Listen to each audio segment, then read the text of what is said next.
안녕하세요 여러분. 오늘은 첫 시간 여러분이 어려워하는 that이라고 하는 놈에 관해서 간략하게 설명해 볼게요. 난이도는 중상 정도의 난이도입니다. 영어 좀 하시는 분들 들으시면 도움이 될 것 같습니다. that이라고 하는 놈이 나오면 학교나 학원에서 배우는 건 뭐예요? 접속사 아니면 관계대명사 이런 얘기를 하죠. 이렇게 접속사 혹은 관계대명사. 그러면 that이 언제 접속사고 언제 관계대명사로 사용될까요? that만 봐서는 알 수 없죠. that의 뒷문장을 확인하시면 돼요. that 뒤의 문장이 완전한 문장. 여기서 완전한 문장이란 얘기는 뭡니까? 1형식에서 5형식까지의 완전한 문장 구조를 갖추고 있는 문장을 말하는 거고, 주어, 목적어, 보어 이런 거 절대 빠져서는 안 되는 거죠. 관계대명사라고 하는 것은 뒷문장이 불완전할 때예요. 예를 들어서 5형식 문장을 예로 들어 볼게요. 5형식에는 주어, 동사, 목적어, 목적격, 보어가 있어야 되는데 여기서 불완전한 문장이라는 얘기는 목적어 하나가 빠지거나 아니면 주어가 빠지거나 이런 식이 불완전한 문장이죠. 완전한 문장이라는 얘기는 5형식 문장을 예로 들었을 때 주어와 동사와 목적어와 목적격, 보어가 다 나와 있을 때 이게 완전한 문장이지. 따라서 오늘은 두 가지 기억합시다. that의 이름은 접속사 혹은 관계대명사라는 이름을 붙이는데 접속사는 언제 접속사라고 하냐면 that으로 확인하는 게 아니라 that 바로 뒤에 나와 있는 문장을 여러분이 분석해 보셔야 돼요. 그러려면 당연히 분석 능력이 있어야 되겠죠. 또 하나 that 뒤에 나와 있는 문장을 분석했는데 얘가 불완전한 문장이야. 그럼 that의 이름은 뭐라고 붙여야 돼? 관계대명사라고 붙여야 되는 거예요. 아셨죠? 자, 그런데 여기서 중요한 거, 여러분이 이제 접속사와 관계대명사의 이름을 정했어요. 뒷문장을 보고. 그러면 이렇게 that서부터 완전한 문장까지를 박스로 묶고 관계대명사 that도 이렇게 완전한 문장으로 박스로 묶었을 때 이제부터 이놈들을 하나의 단어로 취급하시는 거예요. 박스로 묶었다는 얘기는. 나중에 좀 더 자세히 설명해 볼게요. 그러면 접속사 that이 이끄는 요 덩어리는요, 한 단어라고 했으니까 얘는 명사의 역할을 할 수도 있고요. 아니면 부사의 역할을 할 수도 있어요. 다시 말하면 이 that박스 전체가 문장 안에서 명사의 자리에 사용이 되기도 하고 그렇지 않으면 부사로서의 기능을 한다는 얘기예요. 그러면 관계대명사 that이 이끄는 이 박스의 품사는 한 단어라고 했으니까 뭐로 읽어야 될까요? 혹시나 명사나 부사로 읽으면 당연히 안 되겠죠. 그러면 접속사 박스랑 헷갈리니까. 맞아요? 그럼 너는 형용사 취급을 한다라는 말이에요. 이렇게 요거 나눠놓는 거 대단히 중요합니다. 다시 품사가 만약에 이 박스가 품사가 형용사라면 형용사가 여러분 문장 안에서 하는 역할이 뭐예요? 명사를 수식하는 거죠.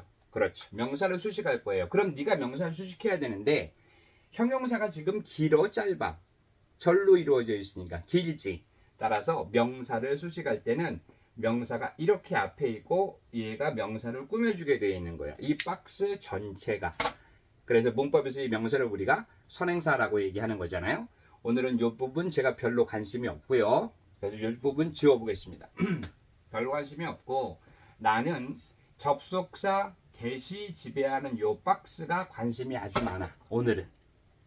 자, 그 중에서도 요놈 부사로 쓰일 때가 아주 관심이 많아. 명사로 쓰인다는 얘기는 이렇게 한번 해볼게요. that이라고 하는 놈이 3형식을 기준으로 해서 이렇게 완전한 문장을 이끌고 나왔어. 그럼 여러분 이 that의 이름을 뭐라고 붙일 건데? 접속사라고 붙일 거지? 접속사라고 붙이고 박스를 묶었어. 이렇게. 그런데 얘가 명사로 쓰일 수 있다라는 거야 지금. 그러면 이렇게 사용해도 괜찮을 것 같은데? 대절 박스를 동사 앞에 당연히 너는 주어의 역할을 해야 될 거고 주어라는 놈은 품사가 명사니까. 맞아요? 그래서 해석은 주어가 목적어 하는 것은 목적어를 동사했다. 이렇게 해석하는 거예요. 이게 바로 명사로 쓰인 접속사 대절 박스예요. 이렇게도 가능할 것 같은데요. 주어가 있고 여기에 타동사가 있어. 그 다음에 뒤에 대절이 이렇게 나왔는데 이렇게 다시 한번 확인해 봅시다. that의 이름은 접속사일 수도 있고 관계대명사일 수도 있다라고 했잖아요. 뭘 보고 알아요? 뒷문장. 그렇지. 주어, 동사, 목적어. 3형식 완전한 문장이네. 그러면 더 대세의 이름은 접속사라고 하는 거고 박스로 묶어버릴 거야. 이렇게. 그런데 접속사가 지배하는 박스의 품사는 뭐라고? 명사 아니면 부사라고 했잖아. 얘가 명사인지 부사인지 여러분은 어떻게 따져야 될까? 사전 찾아보면 이게 나오나? that 박스가 사전에 안 나올 거 아니야? 그럼 여의 품사는 누가 결정해? 전체 문장이 결정해 주는 거예요. 해볼까요? 여기 주어 있고 여기 타동사 있어요.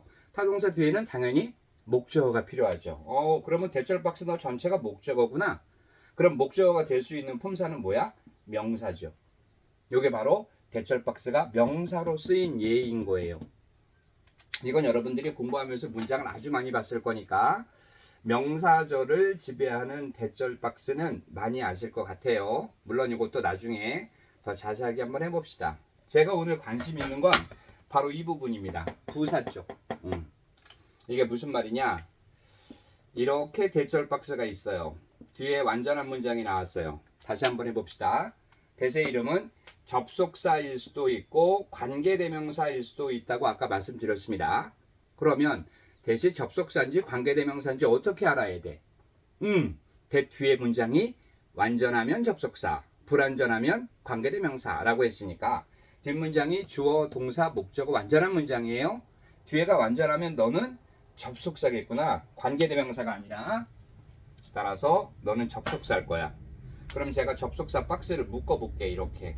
이런 식으로 묶였죠? 묶이면 너는 품사가 위에 것처럼 명사일 수도 있고 부사일 수도 있대. 이렇게.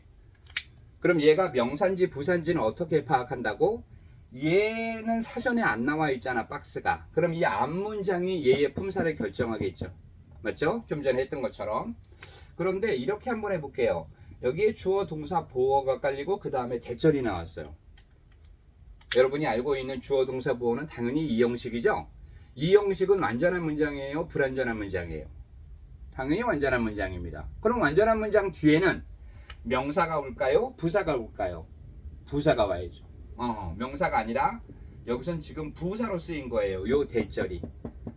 아셨습니까? 이렇게 확인하시는 거야. 자, 대절이 부사로 쓰였을 때 아주 중요한 문법이 하나 있습니다. 이게 시험 빈도가 높진 않습니다만 가끔 출제되면 학생들이 어려워해요. 그래서 막 외우는 게 있어요. 이런 거예요. 자, that을 접속사라고 하면 뒷문장이 완전한 문장이 나와야 되죠. 이렇게. 그쵸? 그래서 너를 내가 박스로 이렇게 묶어놨어.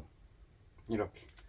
그런데 아까처럼 요 앞문장을 가만히 봤더니 요 대절 박스가 부사네. 이 대절 박스의 품사가 부사야. 부사를 쓸 수 있다고 했으니까 얘가 부사라는 게 만약에 확인이 되면 이 앞쪽에는요 반드시 이놈이 보여야 됩니다. 이렇게 so 아니면 such 이 두 개의 놈이 반드시 출현해야 돼요. 이건 뭐랑 똑같은 거냐면요, 여러분 형용사에다가 ly를 붙이면 부사가 되는 거랑 똑같아요. 형용사에다 ly를 붙이면 얘가 부사라고 우리가 알고 있잖아요. 그거랑 똑같이 접속사 대시 지배하는 박스가 부사라는 게 확인이 되면 여기에다가 ly는 못 붙일 거 아니야. 이렇게 박스에다가. 그쵸? 그래서 영어에서 ly에 해당하는 so나 such를 반드시 앞에 위치시켜야 돼요. 그래서 여러분 이건 많이 봤죠? so that 구문이라고. 너무 뭐뭐해서 뭐뭐하다, 결과부사절이다, 이런 얘기를 많이 합니다. 이쪽이 결과를 나타내는 거라고 해서. 그러면 so와 such가 대답에 반드시 와야 되는데 오는 형태는 이렇게 so 형, 이렇게 so 형 that. 이 so가 부사예요. so 부 that, so 형 명 that. 요 세 개 중에 하나로 나와야 돼요. so가 그냥 나오는 게 아니고 so 뒤쪽에 so 형, so 부, so 형 명의 어순으로 대절 이렇게 나와야 되는 거예요. 너무 형용사에서 that 이하하고 너무 부사에서 that 이하하고 너무 형 명해서 that 이하한다, 이런 얘기예요. such는요, such는 such a 혁명입니다. such a 혁명. 아니면 such a 명. 아니면 such 혁명. 아니면 such 명. 이렇게 나와요. 그래서 외우실 때는 이렇게 박스로 서로 묶어놓고 외우시는 게 아주 필요한데, 시험에서 종종 등장시키는 애는 누굽니까? such a 혁명, so 혁어명. 이 어순 가지고 시험 문제를 종종 내죠.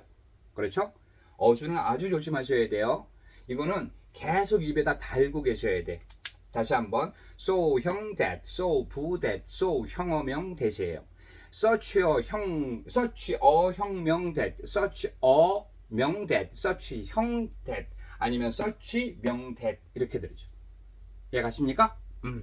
자, 예문을 가지고 이거 다 적어두세요. 문법이 거의 수학화 되는 겁니다. 간단한 예문을 해보고 오늘 첫날이니까 여기서 마칠게요. 예를 들어서 이렇게 She was busy. 그 여자는 아주 바빴습니다. 여기다 very 하나 집어넣어 볼까요? 그 여자는 대단히 바빴습니다. 그래서 she couldn't. 그 여자는 할 수가 없었죠. 뭘 help him. 그 사람을 도와줄 수가 없었어요.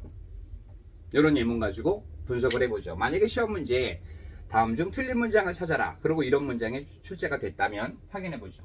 해석은 대단히 쉽죠. 대시 나왔습니다. 여러분 대시 나오면 이름부터 생각해야 돼요. 뭐 아니면 뭘까? 아, 너는 접속사 대실 수도 있겠고 관계대명사 대실 수도 있겠구나 라고 머릿속에 담으면 돼. 근데 언제 우리는 이 대실 접속사라고 하고 관계대명사라고 한다고? 뒤의 문장을 분석해서 완전하면 접속사, 불완전하면 관계대명사 이렇게 얘기하는 거잖아요. 확인해 볼까요? she 주어겠고요. couldn't help 동사겠고 him 목적어죠. 이건 다 분석할 수 있겠죠. 주어 동사 목적어. 뒷문장이 완전해요. 완전한 문장이 나오면 대세 이름은 뭐라고요? 접속사라고 했어요. 그쵸? 자, 이제 박스로 제가 묶어 놓겠습니다. 접속사가 지배하는 대절의 박스. 품사는 뭐라 그랬어? 그렇지. 명사일 수도 있겠고 부사일 수도 있다 그랬어. 요 박스 전체의 품사가 명사 아니면 부사야. 그런데 얘가 명사인지 부사인지 어떻게 파악해야 돼? 박스 전체는 사전에 안 나오니까 누구? 그렇지. 앞에 문장을 분석해야 돼. 앞에 문장 분석해 봅시다. she 주어, was 동사, busy 형용사지요. 형용사는 명사를 꾸며야 되는데 뒤에 명사는 없고 그럼 너는 보어네요. 주어, 동사, 보어. 완전한 문장이죠. 앞문장이 이 형식으로. 그러면 완전한 문장 뒤에 올 수 있는 품사는 누구예요? 당연히 명사는 못 오고 부사가 와야 될 거 아니야. 그지? 아, 대절 박스 네가 지금 부사로 쓰인 거구나. 부사로 쓰였다? 그러면 앞에서 우리는 뭘 찾아야 돼? so나 such를 찾아야 돼. 무조건이야 이건. 자, 해봐 그러면. so 다음에 올 수 있는 품사 so, 형, that, so, 부, that, so, 형어명, that이죠. such가 오면 such a 혁명 that, such a 명 that, such 혁명 that, such 명 that. 이것 중에 하나가 와야 된다고. 근데 앞에는 so가 전혀 보이지 않네? 틀린 문장이죠. 따라서 여기 나와 있는 very라는 부사를 누구로 바꿔라? so, 형, that 나와 있는 거야. so, 형, that. 그래서 오늘은 that이라고 하는 놈을 출연시켜서 접속사냐 관계대명사냐 확인을 했고, 만약에 얘가 접속사로 사용이 된다면 그리고 문장 안에서 대절 박스가 부사로 사용될 때는 무조건 앞에 so나 혹은 such를 달고 나와라 라고 했던 거예요. 아주 기본적인 설명이고요. 요 다음 시간에는 요걸 이용해서 좀 더 복잡한 문장을 분석해 보겠습니다. 또 뵙겠습니다. 안녕.